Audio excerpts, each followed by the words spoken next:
quelles sont les erreurs que commettent la plupart des recruteurs et comment tu peux en profiter.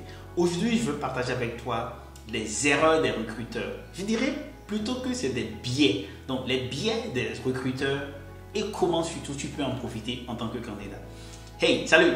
Ici, c'est l'impatient et je partage avec toi des conseils pratiques pour te permettre de réussir ta carrière professionnelle et de t'expatrier si c'est ce qui t'intéresse. Si tu viens de découvrir la chaîne et qu'à la fin de cette vidéo, tu trouves de la valeur, rappelle-toi de liker et de t'abonner. On se retrouve juste après la transition.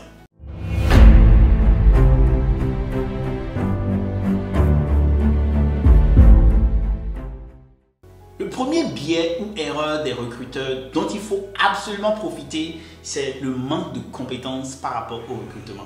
Le travail de recruteur est comme tout travail, mais cela demande plus de compétences transversales. Mais il peut arriver, le recruteur est un être humain comme toi, que face à un domaine, le recruteur ne s'y connaît pas. Il n'est vraiment pas ou elle n'est pas vraiment compétente dans ce domaine-là. Et lorsque cela arrive, qu'est-ce qu'il faut faire? Cela veut dire que, par exemple, si ton domaine est très précis, informatique ou encore statistique avancée ou encore intelligence artificielle, lorsque tu es dans ce domaine-là et que le recruteur ne connaît pas grand-chose dans le domaine, il voit que tu veux, comme les gens le disent, tu peux vraiment profiter de cela. Et comment profiter de cette opportunité-là? Lorsque donc tu es dans cette situation, la première chose à faire, c'est de vraiment essayer d'être le plus méthodique que possible. Et ici, il faut se comporter un peu comme un professeur d'université. Donc, essayer d'expliquer les choses vraiment étape par étape, sans tomber dans de l'enfantillage ou de la manière dont tu traites le recruteur comme si c'est vraiment une personne qui ne connaît absolument rien, qui est 0-0. Non. Le deuxième biais des recruteurs, c'est de se figer sur la première impression. Il est souvent prouvé que lorsqu'on se fait une impression d'une personne, il est difficile après de changer cette impression-là. Donc, qu'elle soit bonne ou mauvaise, lorsque tu rencontres une personne pour la première fois et que tu as une idée de la personne, après, c'est vraiment difficile de changer cette impression-là. Cela dit, le recruteur se comporte exactement comme cela. Lorsque le recrutement commence et lorsque surtout le recruteur te rencontre pour la première fois, il va se faire une idée et au cours de l'interview, il ou elle va chercher à confirmer souvent cette idée-là. Et qu'est-ce que cela veut dire comme opportunité pour toi? Parce qu'il faut ici en profiter, c'est ce qu'on veut faire aujourd'hui, profiter des erreurs des recruteurs.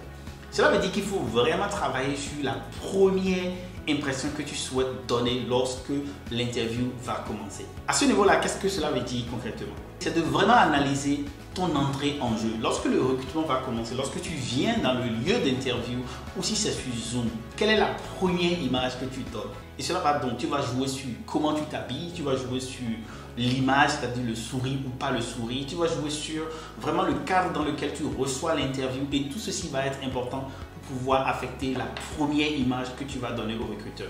Le troisième biais qui vient lorsque on est face à des recruteurs, et ceci va à l'opposé de ce que j'ai dit tout à l'heure, qui est la première image, il y a des recruteurs qui se fient sur la dernière impression. C'est comme si on a mangé quelque chose et à la fin, le dernier goût est très important. Et donc, il y a des recruteurs qui vont se focaliser sur la dernière impression. Qu'est-ce que cela veut dire pour toi en termes d'opportunité et comment tu en profites?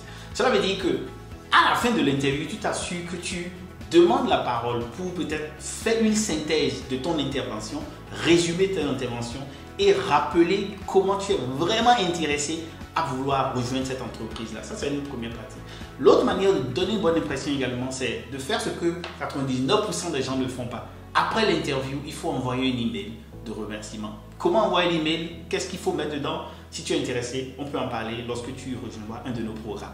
Mais ici, c'est de vraiment faire un follow-up, un suivi après ta candidature parce que tout cela va entrer dans le package de l'impression de fin que tu vas laisser.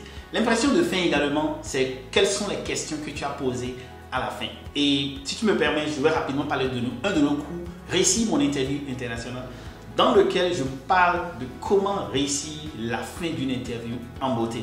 Il y a dedans plus de 12 questions à poser pour pouvoir vraiment clôturer une interview de haut niveau en beauté. Le quatrième biais ou la quatrième erreur que commettent certains des recruteurs, c'est de laisser beaucoup de temps pour le choix d'un candidat.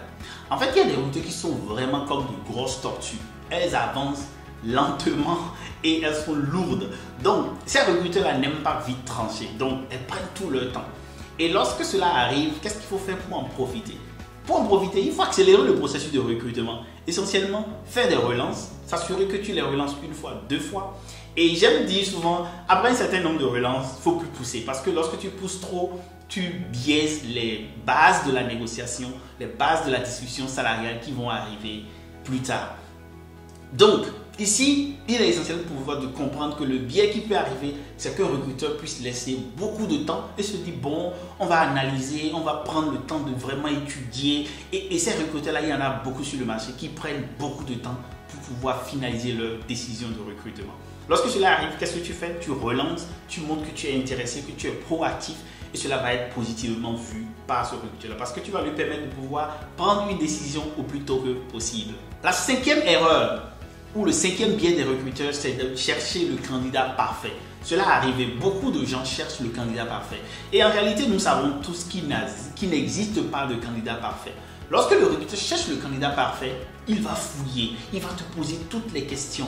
Et la moindre erreur ou les moindres vides ou les moindres insuffisances sur son CV seront amplifiées. C'est-à-dire, lorsque tu es en phase d'interview, on va chercher à creuser là où ce n'est pas bon, là où tu n'es pas suffisamment fier de ton expérience.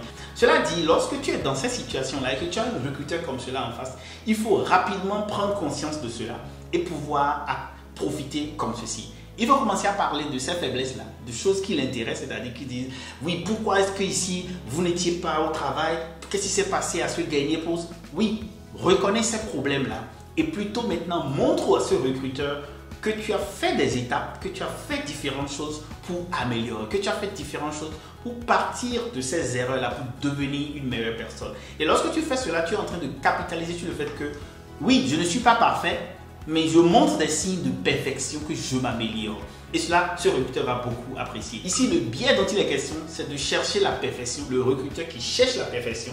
Et comment en profiter? Tu en profites en lui montrant que tu es un projet en perfection. Le sixième biais des recruteurs, c'est de manquer de transparence par rapport au processus. Et ceci arrive beaucoup dans les entreprises qui sont en train de s'installer dans un nouveau pays ou qui ont commencé une autre phase ou un autre département. Essentiellement, le biais dont il est question ici, c'est le biais qui consiste à ce que le recruteur ne connaisse pas tous les contours du marché, donc tout ce qu'il faut offrir, ou l'entreprise n'a pas encore défini les politiques claires. Et ceci est un gros avantage pour toi parce que lorsque tu es dans ce processus où les termes ne sont pas transparents, ça peut être des thèmes liés à la durée du travail, ça peut être des thèmes liés aux conditions d'assurance, ça peut être des thèmes liés au 13e mois ou pas dans l'entreprise, 13e mois de salaire, je veux dire.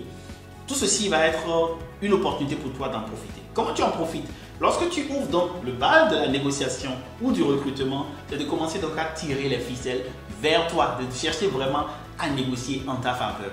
En montrant que oui, ce que tu demandes n'est pas peut-être exceptionnel autant que ça, mais qu'en offrant ces conditions, l'entreprise va pouvoir rentabiliser plus en leur prouvant que tu vas apporter suffisamment de valeur pour rentabiliser cet investissement ou bien cette rémunération ou cet avantage en particulier qu'ils vont t'offrir. Le dernier biais des recruteurs, ce sont des appréhensions cognitives. Ici, c'est le fait que le recruteur est un peu instinctif ou instinctive. C'est-à-dire, le recruteur fait beaucoup confiance à son instinct. Il parle avec toi 2-3 minutes et il se fait déjà ou elle se fait déjà une idée de est-ce que tu seras un bon candidat ou tu ne seras pas du tout un bon candidat. Ici, il faut être très clair, il faut être sympathique, il faut être ouvert, il faut montrer que tu es à l'aise, il faut démontrer de l'humilité dans la discussion et il ne faut pas trop se montrer, il ne faut pas faire beaucoup de vantardise, il faut rester vraiment respectueux. Parce qu'à la fin, on refuse rarement des choses, c'est-à-dire même non acceptées, on refuse rarement des choses à des personnes qui sont humbles, qui sont respectueuses et qui sont joviales.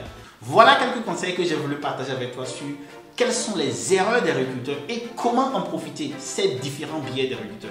Dis-moi à ton avis, quel est le biais le plus important?